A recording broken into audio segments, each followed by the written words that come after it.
अन्य सृष्टियों की रचना का वर्णन। सूत जी बोले, हे ऋषियों, जिनको ब्रह्मा जी ने उत्पन्न किया है, वे लोग और जो प्रभु के तत्व के चिंतन में निमग्न रहते हैं, वे सब वीतरागी, सुख दुख, भूख प्यास की चिंता से मुक्त होते हैं। उन्हें जन्म मरण का भय भी नहीं होता। वे पूर्ण आस्तिक, ईश्वर भक्त और पर ब्रह्म के अनन्य उपासक होते हैं। वे सांसारिक ईर्ष्या द्वेष, माया मोह के जंजाल में कभी नहीं फंसते। संसार की मर्यादाओं का भी वे पालन करते हैं और संसार में तटस्थ रहते हुए भी मैथुनी कर्म द्वारा संसार का विस्तार करते हैं। सृष्टि के प्रारंभ में भूमंडल की रचना स्वयं ब्रह्मा जी ने की थी। इसलिए उस समय के लोगों का रहन सहन, आचार विचार पूर्णतया शुद्ध और पवित्र था।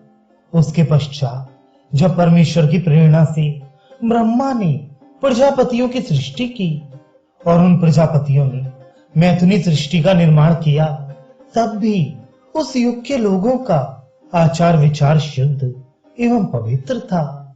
अनेक युगों तक ये प्रवाह निरंतर चलता रहा।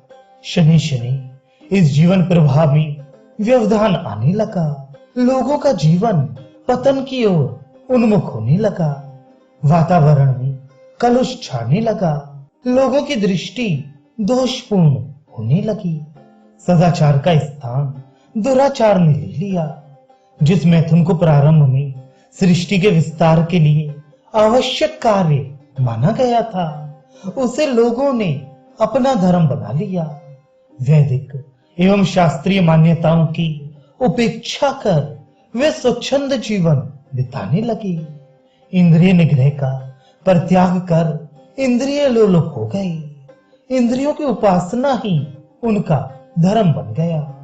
परिणाम यह हुआ कि धीरे धीरे धर्म, ईश्वर निष्ठा, मर्यादा, सच्चरित्रता एवं सदाचार का ह्रास होने लगा। धार्मिक स्वाध्याय का भी लोप होने लगा। जब मनुष्य की वृत्ति ईश्वर से हटकर इंद्रिय लोलुपता की ओर झुकी, तो वासना ने जन्म लिया। उसकी निष्काम स्थिति समाप्त हो गई।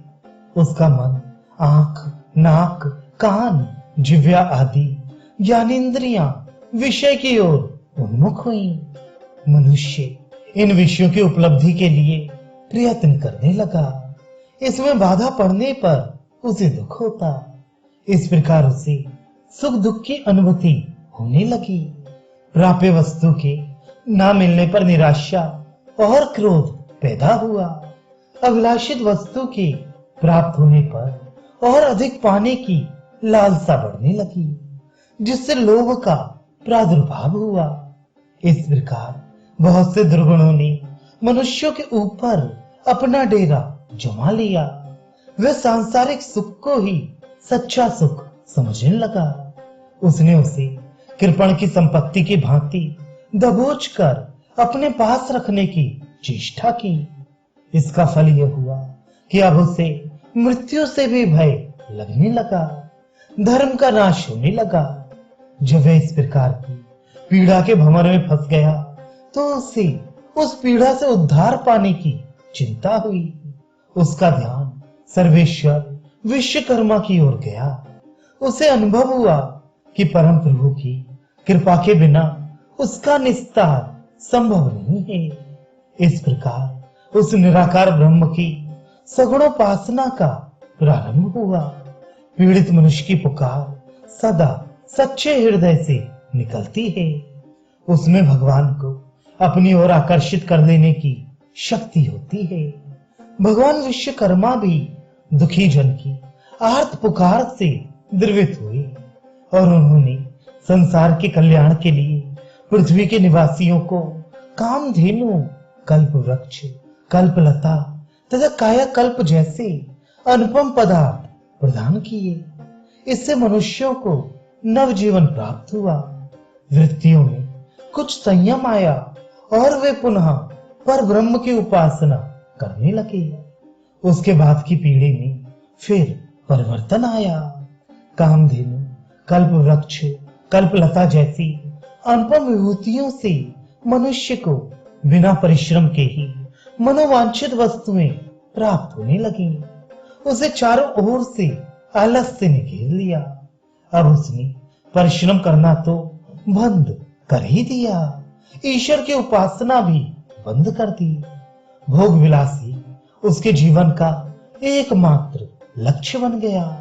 उसकी वृत्तियां फिर बिगड़ने लगी और वह दोबारा पतन के मार्ग पर अग्रसर होने लगा। वह ईश्वर और उसकी आराधना दोनों को फिर भूल गया। जब मनुष्य ईश्वर से विमुख हो गया तो दैवी संपत्ति का पृथ्वी से लोप होने लगा।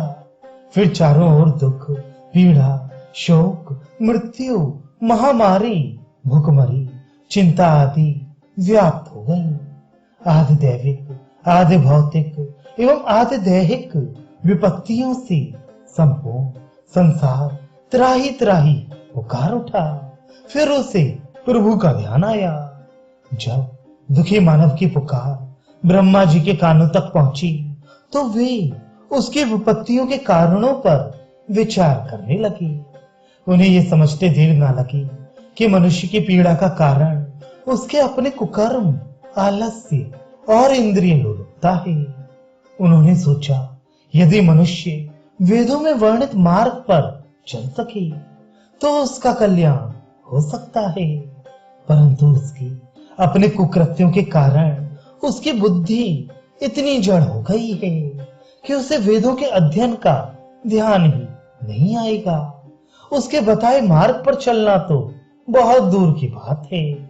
अतः ब्रह्मा जी ने कुछ चुने हुए ऋषियों को उपदेश दिया।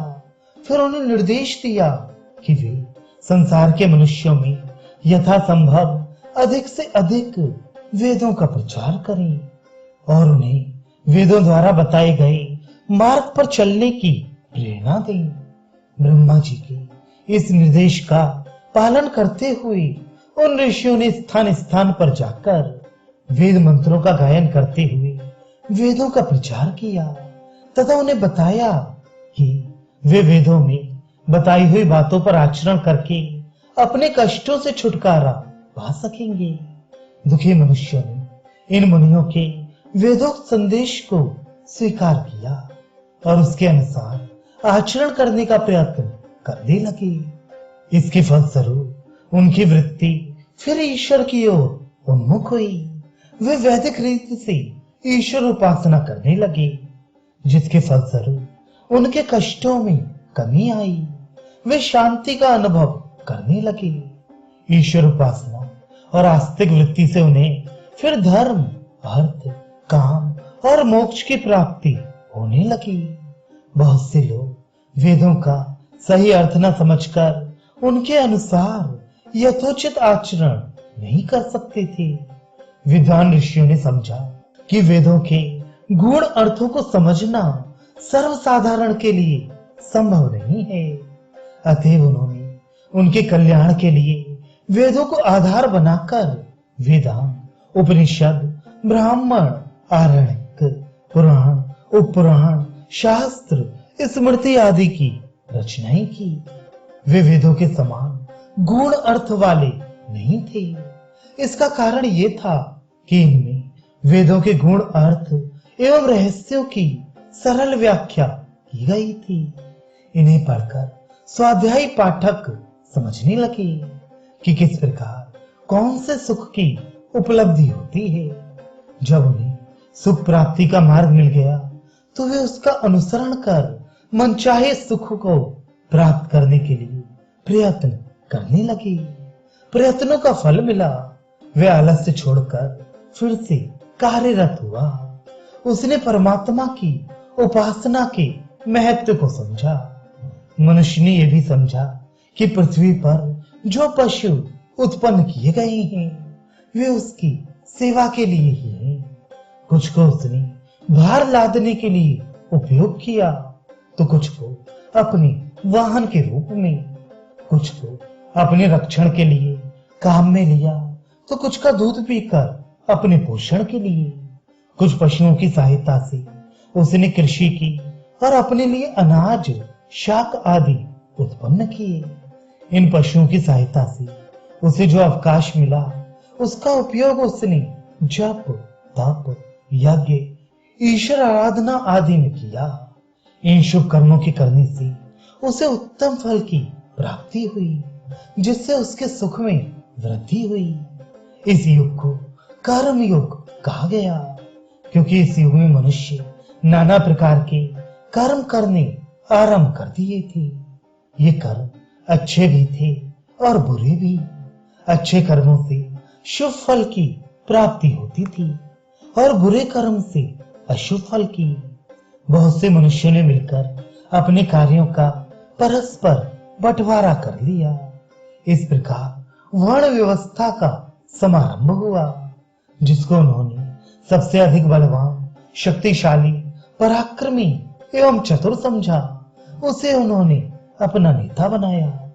वह नेता कालांतर में राजा के नाम से पुकारा जाने लगा।